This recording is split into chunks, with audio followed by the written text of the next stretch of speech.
welcome back to Count Them Me Dog Vlog!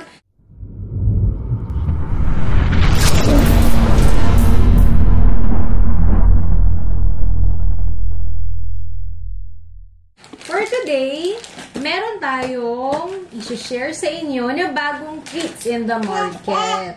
Yes! Ayan, gusto nang i-open ni Styles.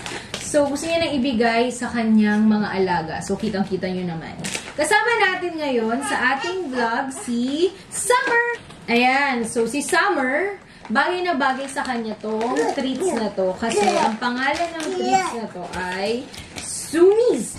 So, ayan. So, kaya siya tinawag na Sumis kasi para pagbigay ng unstoppable happiness din sa ating mga dogs. So, ang Sumis, ang difference nyo with other dog treats, these are all milk flavor. Kaya makikita nyo, super pearly white siya. Ayan. So, this is the Sumis. So, start natin. Ipakita ko ano yung iba-ibang variant nila.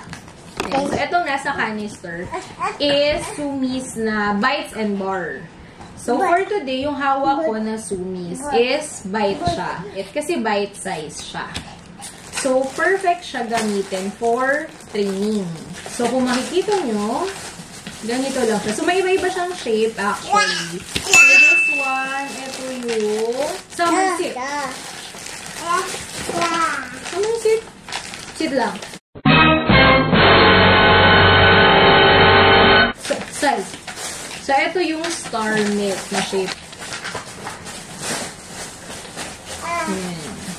So, kung makikita nyo, perfect siya talaga for Sumis kasi pag training talaga and pagka naglilikot sila, diba? So, kailangan nila yung maliit lang. So, ayan. So, ito yung first variant nila, yung nasa canister, the bite and bar. So, meron din silang sticks. So, the milk sticks naman, ito yung perfect na for dental. For, kumbaga, yung dental health nila. So, ito yung sticks niya. So, kung makikita nyo, mahaba siya.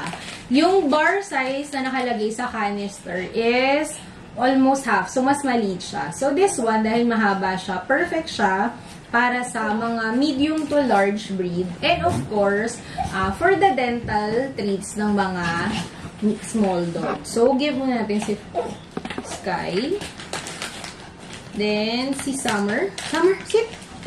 Then, si Fire. Ayan. So, kagandahan din sa kanya dahil nga, di ba, milk flavored siya and white siya. So, wala siya magiging stain. So, kaya kung makikita nyo, okay lang na nandito tayo sa room. So, hindi magkakaroon ng stain itong aming playmat. So, kasi dito din naglalaro yung ating toddler. So, wala siya. Hindi siya mag-sustain dyan. Kaya, yun yung isang sa advantage na tong milk sticks ni Sumis. So, yun, diba? Perfect siya na pang dental treats din. Kasi, for small breeds, pwede nilang hawakan. So, etong tablets na to, this is actually among first in the market. So, usually kasi si goat's milk, diba? Nakikita lang natin siya na yung powder. So, titimpla mo siya, diba? Pero eto, it's in tablet form. So, kasi, kapag nasa tablet form siya, mas mabilis siyang ma-absorb ng katawan ng dog natin kasi concentrated siya into that tablet. Also, this one is good for yung mga lactose intolerant natin. So, good for digestion din siya. So, this is the goat's milk tablet. So, kumbaga sa ating tao, parang siyang candy. Ayan. So, one for you. And si Fire.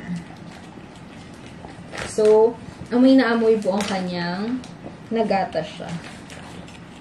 So, we have the biscuit. So, etong biscuits naman, ayan, 200 gram pack na siya. So, mas malaki siya compared with the others. So, ayan. Kung mapapansin nyo, resealable pack po silang lahat para at least, kung dadalhin man natin sila sa travel natin, hindi masisira agad. So, bone shape din siya. So, yan, itry na natin. Patry na natin siya. Kay Sky. And kay Summer, the Sumi. And kay Fire. So, si Fire, isa sa pinaka-picky eater ng camp. Pero nakita niyo, lahat yung apat ay kinain.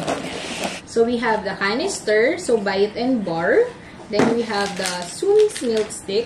Goat's milk tablet. And yung ating biscuit. So, again, ang ating bagong Sumis na dog treats ay certified na Demidog approve! And so, para sa mga naghahanap ng iba pa mga treats and all, mga staycation, pet friendly, and mga events, so, maki-follow lang po ang aming vlog, Camp Demidog, para makapag-share kami sa inyo ng mga update. Till next vlog!